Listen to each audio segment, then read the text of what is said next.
കണ്ണീരോടെ ഈ മാതാവിൻ്റെ അടുത്തേക്ക് വരുന്നവർ സന്തോഷത്തോടെയാണ് പോവാറെന്ന്. അതേപോലെ തന്നെയാണ് ഞങ്ങളുടെ ജീവിതത്തിൽ ഇന്ന് ഞങ്ങൾ നിൽക്കുന്നത് യൂറോപ്പിലെ ജോലിക്കാരായിട്ടാണ്. ഞങ്ങളിവിടെ വരുമ്പോൾ ജീവിക്കാൻ എന്ത് ചെയ്യണം, ജീവിതത്തിന് ഒരു മാർഗ്ഗമില്ലാണ്ടായിരുന്നു ഞങ്ങൾ ഈ കൃപാസനത്തിൻ്റെ പടി കയറിയത്. അതിശയകരമായിട്ടാണ് ഗ്രീസിൽ എനിക്ക് ജോലി കിട്ടിയത്.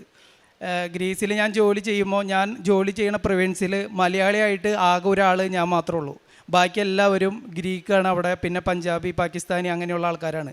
ഈ കേരളത്തിൽ ഷെഫായിട്ട് ജോലി ചെയ്യണ ഒരാൾ ഞാൻ മാത്രമാണ് എന്നുള്ളതുപോലെയാണ് അവിടെ എനിക്ക് ജോലി കിട്ടിയത്.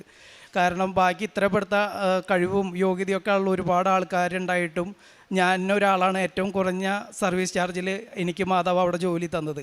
അതെല്ലാം കിട്ടിയത് ഈ ഉടമ്പടിയിലൂടെയാണ്. എനിക്കാകെ നിങ്ങളോട് പറയാനുള്ള ഒറ്റൊരു കാര്യം, ഉടമ്പടിയിലുള്ള വളർച്ച നമുക്ക് കണ്ണീരോടെ കാണാൻ പറ്റില്ല. ഇപ്പോൾ ഈ അടുത്ത് സോഷ്യൽ മീഡിയയിലൊക്കെ കണ്ട പോലെ ചൈന മുളയുടെ കാര്യം പറഞ്ഞ പോലെയാണ്. 5 വർഷം നമ്മൾ ഈ വിത്ത് വിട്ട് കഴിഞ്ഞാൽ ഇതിൻ്റെ വളർച്ച പുറത്തേക്ക് വരില്ല. പിന്നെ ഒരു 5 വർഷം നമ്മൾ കറക്റ്റായിട്ട് വെള്ളവും വളവും കൊടുക്കുമ്പോൾ ആ 5 വർഷത്തിന് ശേഷം ഒറ്റൊരു വർഷം 40 മീറ്റർ ഹൈറ്റിലേക്ക് ഈ മുള വലുതാവും എന്ന് പറഞ്ഞ പോലെയാണ് ഞങ്ങളുടെ ജീവിതത്തിൽ, ഞങ്ങളുടെ അനുഭവത്തിലുണ്ടായ ഉടമ്പടി അനുഭവങ്ങൾ. എൻ്റെ ഭാര്യ 9 ഉടമ്പടി പുതുക്കി, ഞാൻ 5 ഉടമ്പടി പുതുക്കി. ഇതിനൊക്കെ ഞങ്ങൾ എല്ലാവരും മുന്നിലൂടെ കാണുമ്പോൾ പലർക്കും ഞങ്ങൾക്ക് പറയാനായിട്ടൊന്നും പറ്റണ്ടായില്ല. എന്ത് ചെയ്യും, ഞങ്ങൾ ബിസിനസ് നടത്തി അത് പൊളിഞ്ഞു, പുറത്തേക്ക് പോകാൻ പറ്റുന്നില്ല, ഞാൻ ചെയ്യാത്ത ജോലികളില്ല.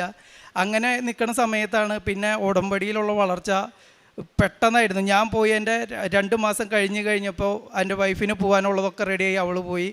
ഇപ്പോൾ ഞങ്ങൾ 2 പേരും ശനിയാഴ്ച കൊച്ചി എയർപോർട്ടിൽ വന്ന് ഇറങ്ങി. എൻ്റെ ജീവിതത്തിൽ എനിക്കവിടെ ഓർത്തഡോക്സ് പള്ളിയാണ് ഏറ്റവും കൂടുതലുള്ളത്. നമ്മുടെ മലയാളം കുർബാനകളില്ല. ഞാനാകെ അതേപോലെ എൻ്റെ വൈഫിനും ഞങ്ങൾക്ക് ലാംഗ്വേജ് അറിയില്ല, അവിടുത്തെ ഭാഷകൾ അറിയില്ല. കാരണം ഞങ്ങൾ പോയത് ഞങ്ങളുടെ കഴിവുകൊണ്ടല്ല, മാതാവിൻ്റെ അനുഗ്രഹം കൊണ്ടും ഇതുകൊണ്ടും മാത്രമാണ് പോയത്.